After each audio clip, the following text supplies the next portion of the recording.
You were born a Jew, not to just be Jew-ish, but Jewish.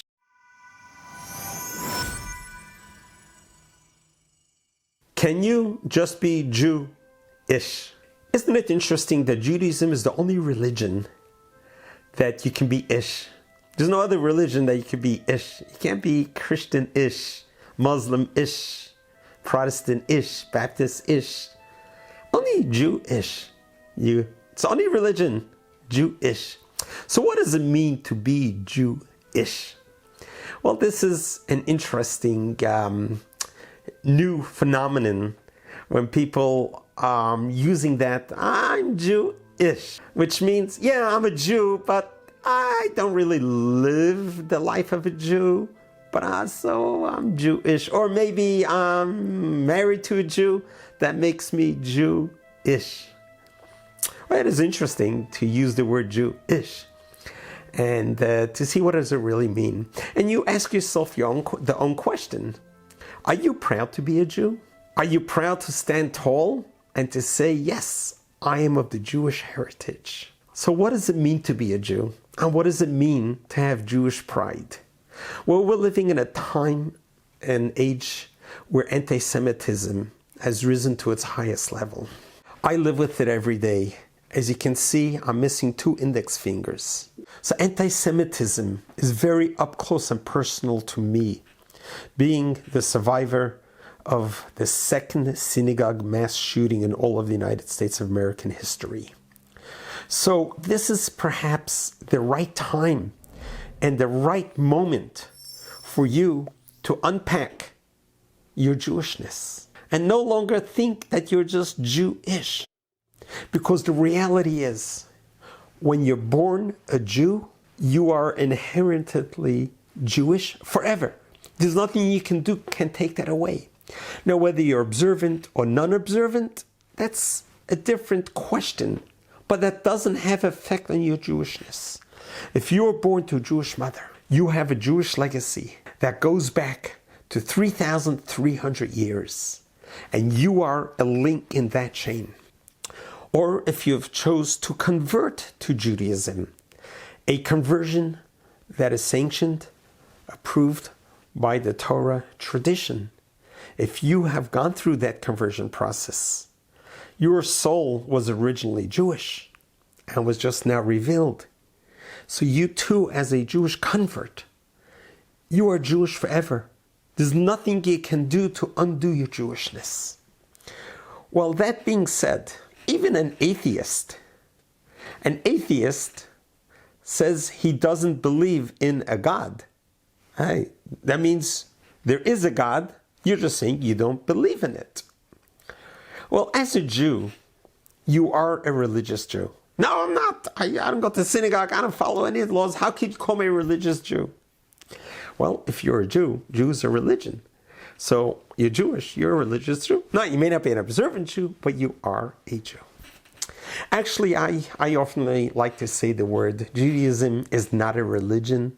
It's a way of life. So this day and age, with the rise of anti-Semitism, I think it's incumbent upon every single one of you to begin rethinking your Jewishness. And don't consider yourself, I'm just Jewish, because I didn't go to Hebrew school. I have no clue what my religion teaches. I haven't been involved in religion. I didn't go to temple. I haven't had a bar mitzvah or a bat mitzvah. So Judaism is far to me. So I'm a Jew, but I'm Jewish. Well, there's a message there. That no matter who you are, even if you're just ish, you're still Jewish. Your essence is as pure as Moses. You are as Jewish, as holy, as pure as Moses and his brother Aaron, the high priest, as King David, King Solomon, all the great prophets. You are no less Jewish. Remember that. When you wake up tomorrow morning, you realize that a Jew is waking up. Now, being a Jew, you have a great opportunity to be able to realize that as fate had it, you were born to a Jewish family. God chose you to be born to your parents. And therefore, you are given from God a specific mission in this world in nowadays. The day you were born, God said the world can no longer exist without you.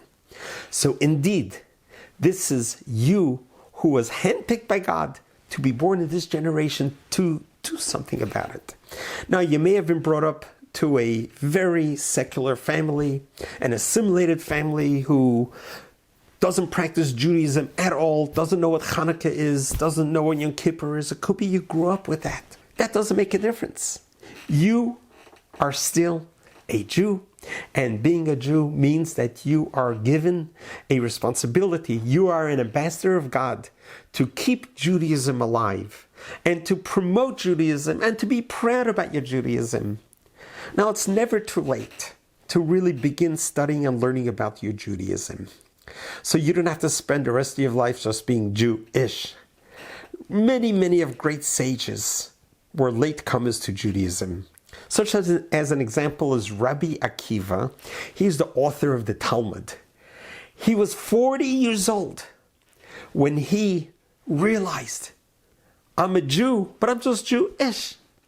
Rabbi Akiva. What got him going was, he was strolling along his daily walk and he saw water dripping on a rock. And he realized, after a while, that there's an indentation in the rock. So he realized if water, such a fine liquid, is able to penetrate a hard rock, then Torah, which is compared to water, because Torah came down from heaven, and water, wherever you put it, gravitates downwards. So there's a lot of comparisons. A Jew cannot live without Torah, just like a fish cannot live without water. So if water can penetrate a rock, certainly Torah can penetrate my heart. Thus, Rabbi Akiva began studying the Hebrew alphabet at age 40. And he ended up being the greatest leader of all Judaism. Started at age 40. And that is the message to you. If you feel like that you are Jewish, realize that first you are a Jew. Whether you're ish or not, that's going to be up to you, what you're going to do with it. Are you going to take your heritage that you inherited? You didn't ask for it. You inherited Judaism. It's what you were born with.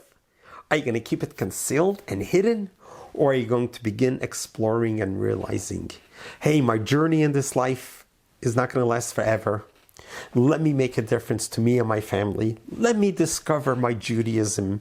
Let me discover my heritage. Let me not deny myself what I've inherited, but let me unpack 3,300 years of amazing history, of amazing journeys, of trials and tribulations, and just everything we have been through has been there so we can be here today, that we can be Jewish and Jewish. Embrace your religion, be proud of your religion, and really dive into it, unpack it, and realize that you are chosen by God to be God's only child in this world so that you can make a difference. The great Maimonides wrote that every time a person should consider themselves as if they are on a balanced scale. You remember the old scales? The scale when it's even. If you add a fraction, that tilts the scale. Just a fraction. You can be the one who will tilt the scale in the favor, not just for you, but for the whole world. Your positive actions, your positive movements in life, in growing in your Judaism, in appreciating your heritage, and really diving into it, you could be that one Jew who's going to add to the scale, who will tip it in our favor and bring salvation to the whole world. When you reveal yourself, your inner sense, your soul, and you begin connecting with your soul and begin studying Torah and start to practice Judaism, you are going to reveal a new connection you're going to have with God. Even though you may have not known God all these years, even though you may felt like you were distant from God because you don't know who God is, you have never been connected to a God, it's never too late. When you begin that connection, you will see how life is going to be a transforming for you. Life is no longer going to be a monotonous waking up, going to sleep, waking up, going to sleep, a monotonous Sunday, Monday, Tuesday, Wednesday, Thursday, Fridays, 12 months a year, and then years, then decades. No, you will be transformed to start appreciating life through a whole different lens, through a whole different prism, that you're going to see life so differently and so inspiringly. You deserve it to yourself. You owe it to your history. You didn't ask for it. It's been dropped on you. You were born a Jew, not to just be Jewish, but Jewish. Be proud of Jew. Walk around as a proud Jew. When someone asks you, are you Jewish? Say, yes, I'm not just Jewish, I'm Jewish. And I'm proud of it. And with that commitment, with that dedication, God is going to not only embrace you, accept you, but God is going to show extraordinary love, gifts of blessings in all that you need in an abundant measure. God bless you. God loves you.